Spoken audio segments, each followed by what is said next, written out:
اهلا بيكم في اي نيوز. اي نيوز برنامجكم انتوا، هنتكلم في حاجات كتير جدا هتعجبكم ونشوف ايه اللي بيحصل في العالم حوالينا. انا قلبي دليلي قال لي هتحبي. صوتها بجد قوي قوي، تحس ان انت واقف قدام مغنيه مشهوره. تعالوا مع بعض نسمع سلمى هتغني ايه. انا اسمي سلمى احمد، عندي 13 سنه، بحب اغني قوي. انا هغني دلوقتي اغنيه انا قلبي دليلي، وان شاء الله تعجبكم. انا اتدربت عليها كتير عشان لما اجي اغنيها يطلع صوتي حلو فيها وتعجبكم.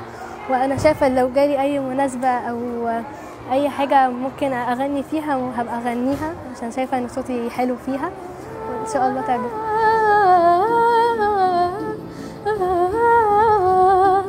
انا قلبي دليلي قالي هتحبي، دايما يحكي لي وبصدق قلبي. انا قلبي دليلي.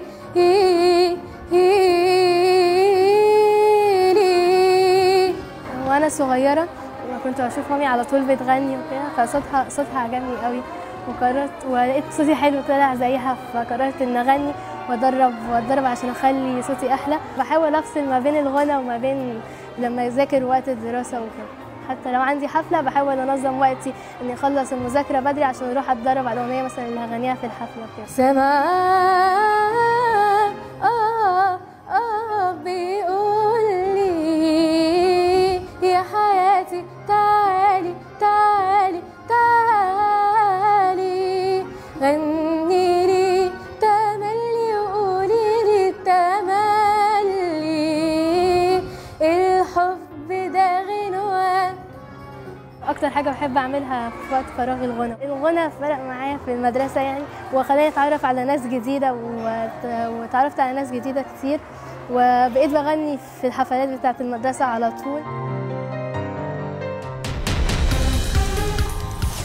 يا ترى ايه اكتر حاجه بتضيع فيها مصروفك وليه؟ اكتر حاجه بصرف عليها الكيكه والبسكوت. الاكل. اكتر حاجه بصرف عليها مصروفي القصص عشان بحب اشتري عشان اتعلم منها.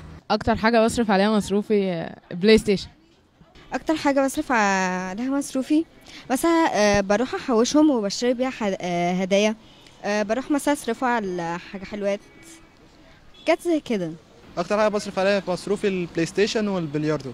اكتر حاجه بصرف عليها مصروفي المصاصه.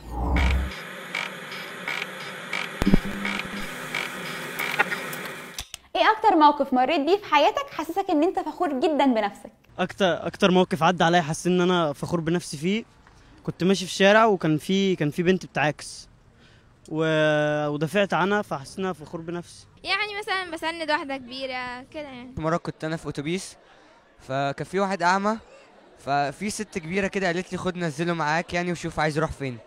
بس فاخدته معايا، وبعد كده قال لي عايزين عماره 4 ألف، فطلعت معاه ووصلت للمكان اللي هو عايزه. حسيت ان انا يعني عملت خدمه لحد ممكن هو مش قادر يعملها لوحده بسبب حاجه ما عندوش، اللي هو النظر. كان في واحده كانت نازله من الجامع، كانت عاجزه وكانت قاعده على كرسي، فرحت انا جبت يعني هي قالت كانت قاعده تنادي يعني حد يساعدني يعني عشان اروح بيتي يعني، ما كانش في حد موجود. فرحت مسكت العربيه ورحت مسكت العربيه ورحت وديتها لغايه بيتها، وابتدت وراحت هي شكرتني وبس. بعثة الطلاب المصريين المشاركة في أولمبياد الروبوت العالمية اللي كانت في الهند كسبوا المركز الثاني في المسابقة.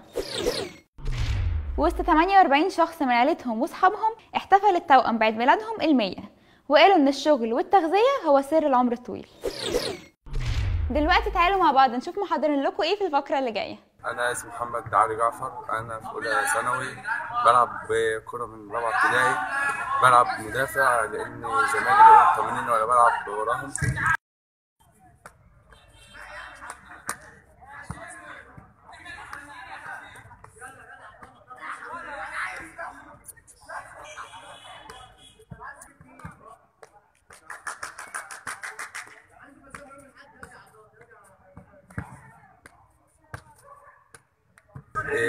الكورة خلت جسمي أحسن، ادتني قوة كويسة، بنت جسمي كويس. خلصت حلقتنا النهارده من اي نيوز، يا رب تكون عجبتكم واخدتوا منها معلومات جديده. هنستناكم تتابعونا على السوشيال ميديا وتقولوا لنا رايكم في اللي احنا بنقوله. باي.